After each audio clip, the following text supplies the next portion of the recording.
Hello friends, स्वागत है आपका आपके अपने YouTube channel Saraswati English classes में। मैं समीर सिंह लेकर आया हूं आज आपके लिए। हालांकि मैं आपको सबसे पहले बता दूं, ये जो क्वालिटी लेसन है ये न केवल क्लास 7th के हनीकॉम का एक लेसन है, बल्कि ये आईएससी बोर्ड के क्लास 12 का भी एक लेसन है।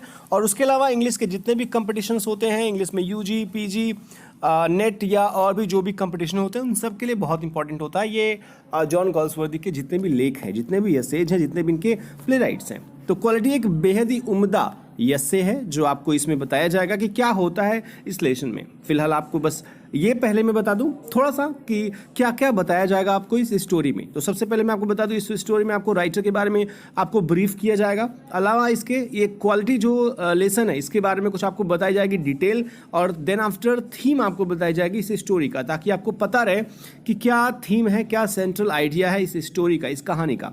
और फिर हम इमेज के माध्यम से कहानी को कवर करेंगे शुरू से अंत तक, ताकि आप आसानी से इस लेसन को, इस पार्ट को समझ सको। उसके बाद हम जो क्वेश्चंस हैं, जो बुक से रिलेटेड क्वेश्चंस हैं, वो आपको सोल्यूशन के रूप में दी जाएगी लास्ट में आपके इस वीडियो के। तो अंत तक बने रहिएगा, स्किप करने की जरूरत नहीं आपको है, आराम से बैठ जाइए ताकि आपको ये आसानी से समझ में आ जाए। तो चलते हैं अबाउट द राइटर के बारे में बात करते हैं, जॉन गॉल्सवर्दी। इनके बारे में ज़्यादा बात करने वाला नहीं, मैं बस आपको ये बताने वाला हूँ कि इनकी जो फार साइड सागा थी ये बहुत ही प्रसिद्ध आप कह सकते हो। इसके सिक्वल्स भी आए थे, 3 इसके सिक्वल्स थे ये फोरसाइट सागा के। तो ये जो है ये बहुत ही अच्छी आपकी लेख है। एक प्ले राइट के रूप में महोदय ने बहुत अच्छा लिखा है फोरसाइट सागा को, और ये बहुत सारे मूवीज में भी इसका जिक्र हो चुका है, बहुत सारे मूवीज भी बन चुकी हैं फोरसाइट सागा के रूप में, फोरसाइट वुमन के रूप में। अलावा इसके ये 13 अलग अलग भाषाओं में इसका ट्रांसलेशन भी हुआ है, यानी कि बहुत सारे लोग जो हैं इसके मुरीद हैं इस फोरसाइट सागा के। तो ये एक नॉवलिस्ट, एक प्लेराइट के रूप में अपने ढेर सारे वर्क्स जो हैं हम जैसे रीडर्स को दिए हुए हैं, ताकि ये पढ़ें और समझें कि क्या काबिलियत थी इनके लिखने में और क्या काबिलियत थी इनके स्टोरी में। इनके बारे में थोड़ा सा और बता दूं मैं, ये नोबेल प्राइज़ विनर है, आपको पता होगा। अगर आपको पता है तो बहुत बढ़िया, नहीं पता तो आपको ये बता दूं मैं कि नोबेल प्राइज़ वह प्राइज़ होती है जो लिटरेचर के क्षेत्र में पूरे वर्ल्ड में सबसे फर्स्ट प्राइज़ मानी जाती है, सबसे फर्स्ट प्राइज। जैसे इंडिया में ज्ञानपीठ अवार्ड होता है, फिर साहित्य अकेडमी अवार्ड होती है, वैसे विश्व में नोबेल प्राइज सबसे उम्दा पुरस्कार होता है लिटरेचर के क्षेत्र में, जो ये 1932 में पाए हुए थे जॉन गॉल्सवर्दी महोदय। इनके बाद हम चलते हैं थोड़ा सा यस्से के बारे में, यानी लेसन के बारे में बात कर ले। ये जो लेसन है क्वालिटी जिसका नाम है ना, ये सबसे पहले 1912 में पब्लिश हुआ था, और ये 1912 में पब्लिश जरूर हुआ था क्वालिटी के नाम से, लेकिन ये उसके पहले the inn of tranquillity studies and essays इसमें पब्लिश हुआ था सबसे पहले 1912 में ही, और बाद में फिर ये क्वालिटी के नाम से पब्लिश हुआ। इसमें बताया जाता है कि गॉल्सवर्दी जो महोदय हैं ये जर्मन क्राफ्टमैन के बारे में बताते हैं कि जो क्राफ्टमैन है वो एक शू मेकर है, वो शूज बनाता है। शूज किस तरीके से बनाता है, क्या उसके शूज जो है वो क्वालिटीफुल होते हैं, उसमें अच्छाई होती है या नहीं होती है, ये हम स्टोरी में कवर करेंगे। थीम स्टोरी का ये है, थीम जो है वो है commitment, determination, loyalty, honesty, dedication and loss. यानी कि बंदा कैसा कमिटमेंट करता है कि मुझे ये काम करना है तो करना है, वो दृढ़ निश्चयी है, वो कह देता है कि मैं कल तक दे दूंगा, तो शूज बना करके वो कल तक दे देता है। बहुत ही ईमानदार, लॉयल है बंदा, बहुत ही ऑनेस्ट बंदा है, और वो बहुत ही डेडिकेटेड है, बहुत ही समर्पित है अपने काम के प्रति। हालांकि उसको बहुत लॉस भी होता है अपने इस काम में, बावजूद इसके वो क्वालिटी मेंटेन करता है अपने इस शूज को बनाने में। तो आगे चलते हैं, स्टोरी को कवर करते हैं। राइटर कहता है, गॉल्सवर्दी महोदय कहते हैं, मैं उन्हें यानी मिस्टर गेसलर को, मैं इन्हें अपनी जवानी के शुरुआती दिनों से ही जानता था। क्यों जानता था? क्योंकि ये न केवल मेरे बल्कि मेरे पिताजी के भी शूज बनाया करते थे। ये जर्मन थे और ये लंदन में आकर के बस गए थे।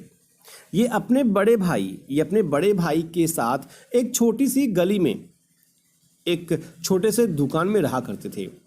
ये दुकान वेस्ट लंदन के फैशनेबल इलाके में बहुत अच्छी जगह पर था।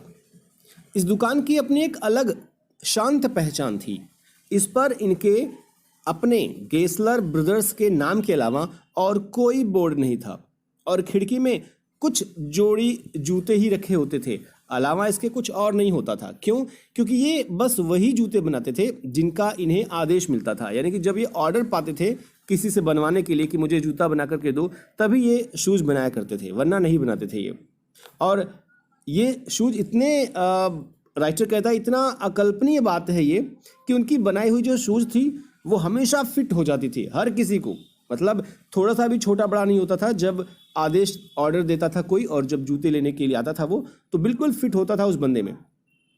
ये बताते हैं कि मैं 14 वर्ष की उम्र में उनके पास सबसे पहले गया था। उन दिनों और आज भी उन जैसा जूता बनाने वाला मैंने आज तक कभी नहीं देखा, ये राइटर कहता है। राइटर कहता है कि मुझे अच्छी तरह याद है कि कैसे एक दिन मैंने उनके सामने अपने पैर को फैलाया और मैंने संकोचवश कहा कि ये जो अलग अलग साइज के आप शूज़ बनाते हो, क्या ये करना बहुत मुश्किल नहीं है मिस्टर गेसलर? ये महोदय अपनी लाल दाढ़ी से बोलते हैं मुस्कान के साथ, ये तो हुनर है साहब, ये तो एक कला है हमारी जो हम ये काम करते हैं लोगों के लिए। राइटर कहता है कि इनके पास अक्सर जाना संभव नहीं था। क्यों? क्योंकि इनके जूते इतने अच्छे थे कि बहुत समय तक चलते थे, और जब इतना समय तक चलता ही था तो फिर बार बार क्यों जाएं? हम किसी के पास बार बार इसलिए जाते हैं क्योंकि कुछ प्रॉब्लम होती है। हम जूते वाले के यहाँ जाते हैं क्योंकि हमें जूता चाहिए, टूट चुका है पहला वाला। हम डॉक्टर के पास जाते हैं क्योंकि हम बीमार हैं। हम किसी के पास जाते हैं हमें प्रॉब्लम होती है। हम इनके पास नहीं जाते थे। क्यों? क्योंकि हमें जो जूते मिलते थे वो काफ़ी अच्छे हुआ करते थे क्वालिटी में। तो राइटर कहता है कि ये हर इंसान के मर्म को समझते थे और जूते का भी मर्म, जूते का भी राज इनको पता था, इसलिए अच्छे तरीके से सलीके से ये जूता बनाया करते थे। राइटर कहता है कि ज़्यादातर समय मिस्टर गेसलर जो थे ये जूते बनाने के काम में लगे रहते थे। एक और बता दूं मैं, कभी कोई जेसलर कहता है, कभी गेसलर कहता है, बट वो गेसलर है, जेसलर नहीं है।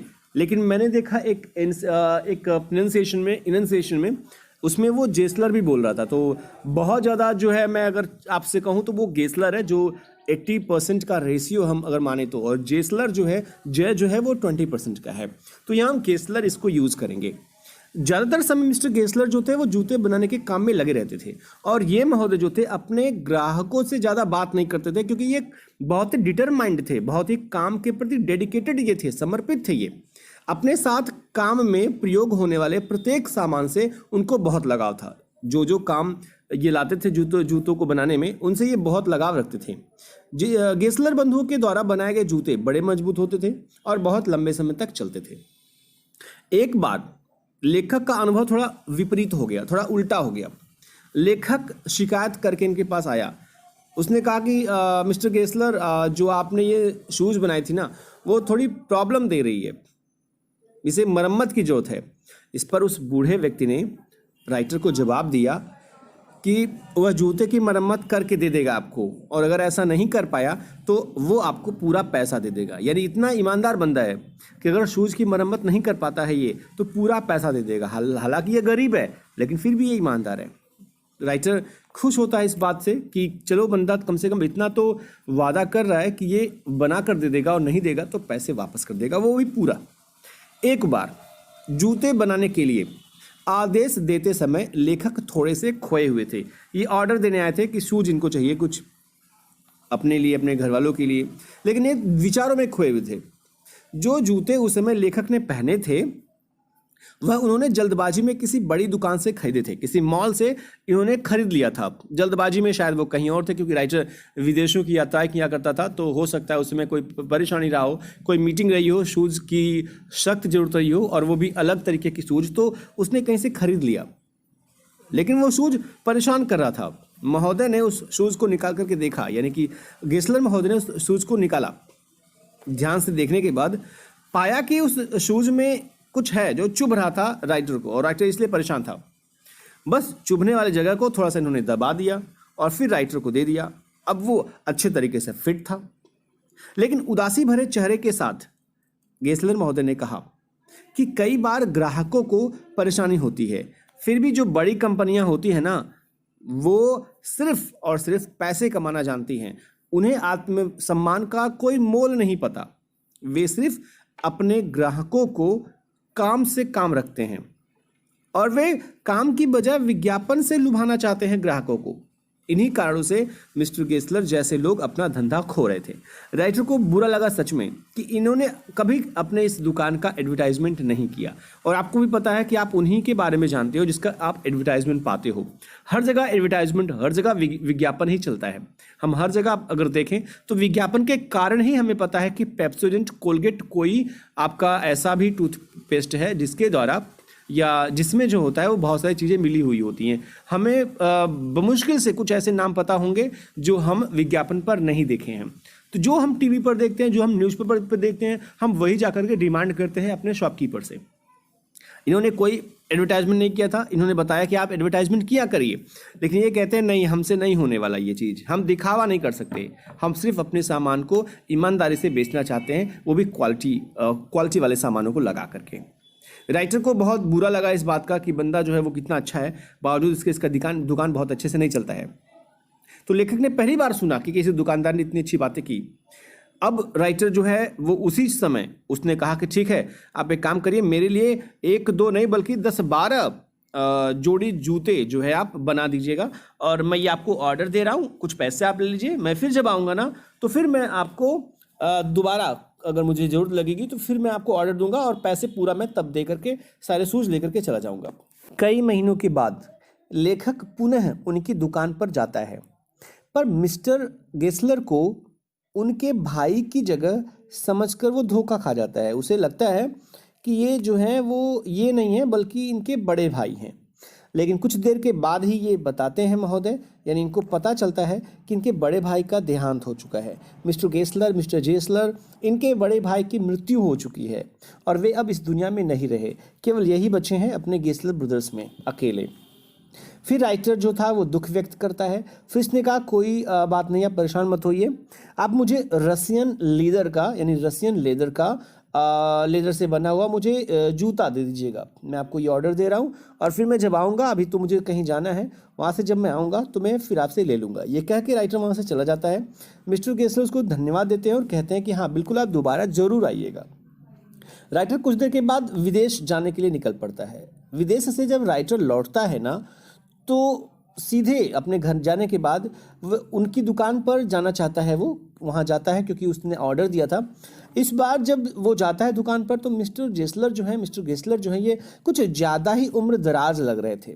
सिर्फ 1 साल गुजरा था राइटर को विदेश जाने में, विदेश में काम करने में, वापस आने में सिर्फ 1 साल गुजरा था, पर ऐसा लग रहा था जैसे कि उन्होंने 1 दशक का यानी 10 साल का लंबा सफ़र तय कर लिया हो। ऐसा देख करके लग रहा था इनको, इतना बुढ़ापा आ गया था इनके ऊपर।